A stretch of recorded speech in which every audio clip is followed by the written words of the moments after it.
नमस्कार इन्स्पेक्टर साहेब. बोला. ते आमच्या गुरुकुलातनं तुम्ही सारंग मेहेंदळेंना उचलून आणलं होतं. त्यांना भेटता येईल का? त्यांच्याशी बोलता येईल का जरा? दामानच आहेत जरा. हे पोलीस स्टेशन आहे, भाजी मार्केट नाही. कधी या आणि कोणालाही भेटा. मी तुम्हाला जे विचारतोय ते मला सांगा. मला सारंग मेहेंदळेला भेटता येईल का? आवाज खाली. परमिशन आणले का तुम्ही त्याला भेटायची? नाही. नाही ना? चा पहिली ती घेऊन या. परमिशन लागणारच आहे का? हो.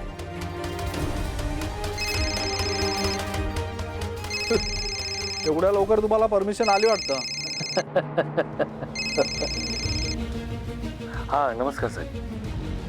हो मी आत्ता पोलीस स्टेशनमध्येच आहे. इन्चार्ज एक मिनिट सर.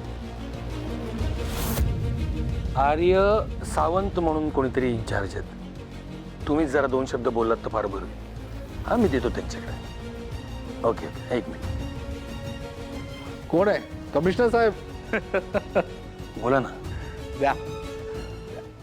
हॅलो.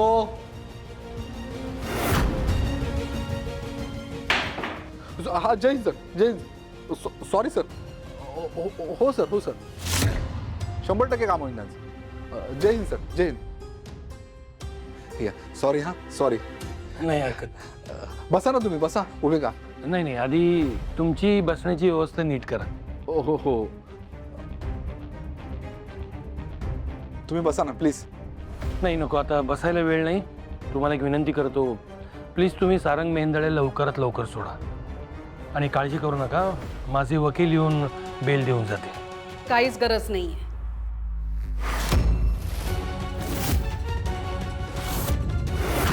एका बाहेरच्या परक्या माणसाने माझ्या सारंगची बेल द्यायची काहीच गरज नाही. त्याची आई अजूनपर्यंत जिवंत आहे आणि त्याच्या पाठीशी उभी आहे खंबीरपणे. हे बस.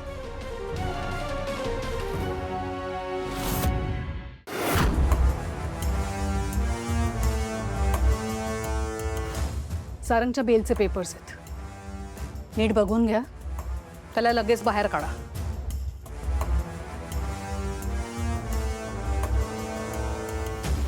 हवलदार सारंग साहेबांना घेऊन या. तेवढी फाईल बघतो आणि जा. हवलदार जा लवकर. सारंग साहेबांना घेऊन या. तिलोत्तमा तू तुझा शब्द पाळला असतास, गुरुकुलाचा हट्ट सोडला असतास तर तुझ्या मुलाला पोलीस स्टेशनची पायरी चढावी लागली नसती.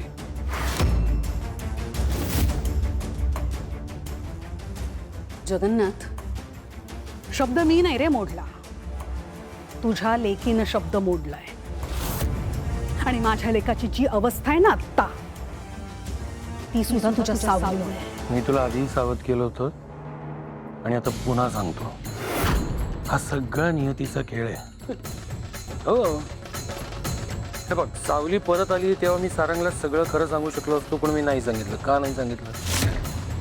जो कोणी त्या दोघांच्या मध्ये पडेल ना तो होरपळून निघणार. आता परत एकदा सांगतो, सावध हो. चालेल. माझा जीव गेला ना तरी 72. पण तुझ्या लेकीला मी सारंगच्या आयुष्यात आणि माझ्या घरात अजिबात पाऊल ठेवू देणार नाही. लक्षात ठेव. मी कदाचित त्याची वेळच येणार नाही. हं? काय माहिती हीच नियती उद्या काय खेळ खेळेल. कदाचित तुलाच तिच्या हातापाया पडून सन्मानाने तिला घरात घ्यावं लागलं तर. वाट बघ.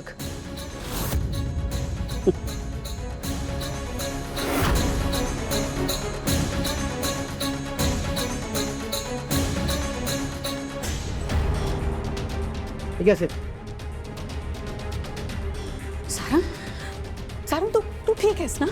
हां, आता सगळं काही व्यवस्थित होईल. हां, अजिबात काळजी करायची नाही.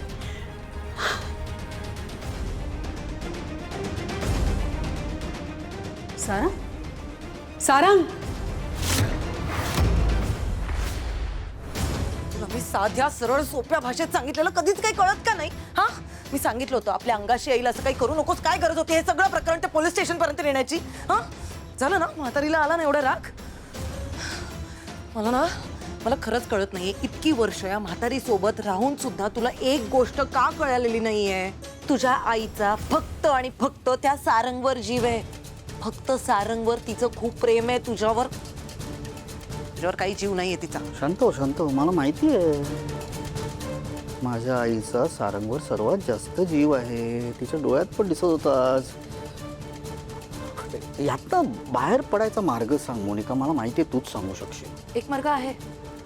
या सगळ्याचा खापर तुझ्या आईवर फोड, मोकळा हो.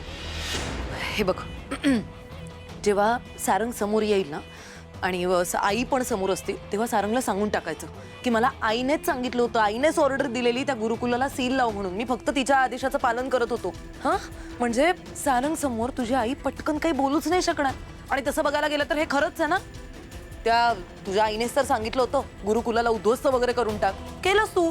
म्हणजे आता त्यात त्यांच्या मुलाला जेलमध्ये जावं लागलं, त्यात तुझी काय चूक. हे ना, हे सगळं खापर तुझ्या आईवर ढकलून टाकायचं, म्हणजे एका दगडात दोन पक्षी मारले जातील. पालघर पालघर काय? हे विक्रमगड गाव आहे ना पालघर मधलं? हा, हो हो. त्या खंड्याचं लास्ट लोकेशन तिथे सापडलं. क्या बात है. बाप रे, या राजकुमारने शेवटी त्या खंड्याचं लोकेशन शोधून काढलंच. आणि तो पिंडो खंड्या, तो सुद्धा त्याच जागेवर तडमडलाय जिथून मला सगळे अपडेट्स पाठवत होता, मला कॉल करत होता. काय करू मी आता? त्याचा फोन सुद्धा माझ्याकडून लागत नाहीये. काय करू? बाबा,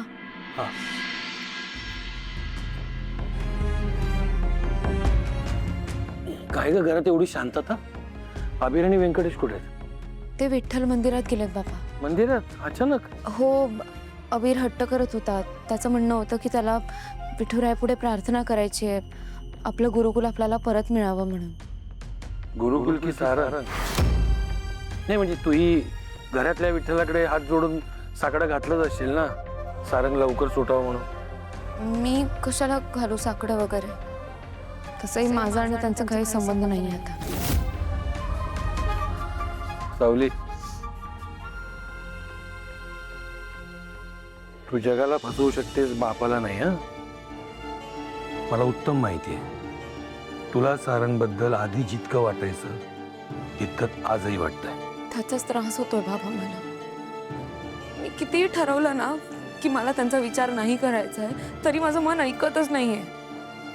काही ना काही करून त्यांची काळजी वाटत राहते, त्यांचा विचार येत राहतो मनात. का होतंय माझ्यासोबत हे? प्रेम, तुझं सारंगवर जे प्रेम आहे ना, त्यामुळे होते सगळं. मला सांग, तो तुरुंगात गेला, कोणासाठी गेला? त्याच्यासाठी गेला नाही, तो तुझ्यासाठी गेला, तुझ्या स्वप्नांसाठी गेला, तुझ्या गुरुकुलासाठी गेला. याचाच अर्थ तुझ्याबद्दल त्याच्या मनात काहीतरी जिवंत आहे. असं मला ह्याबद्दल नाही विचार करायचा आहे. मला तुम्ही सांगा ना बाबा, तुम्ही पोलीस स्टेशनला गेलेलात ना, ते पोलीस काय म्हणाले? आपल्याला गुरुकुल मिळेल का आपलं परत? अगं साऊ, गुरुकुलाचा निर्णय हा पोलीस स्टेशन मध्ये होत नसतो, तो कोर्टात होणार. हे न कळण्या इतकी लहान आहेस का तू आता? नाही ना, म्हणून म्हणलं गोल गोल का बोलते, सरळ विचार ना. सारंग सुटणार का? तुझी आणि आबिरची प्रार्थना विठ्ठलाने ऐकली, सारंग सुटला आणि तो सुखरूप आहे.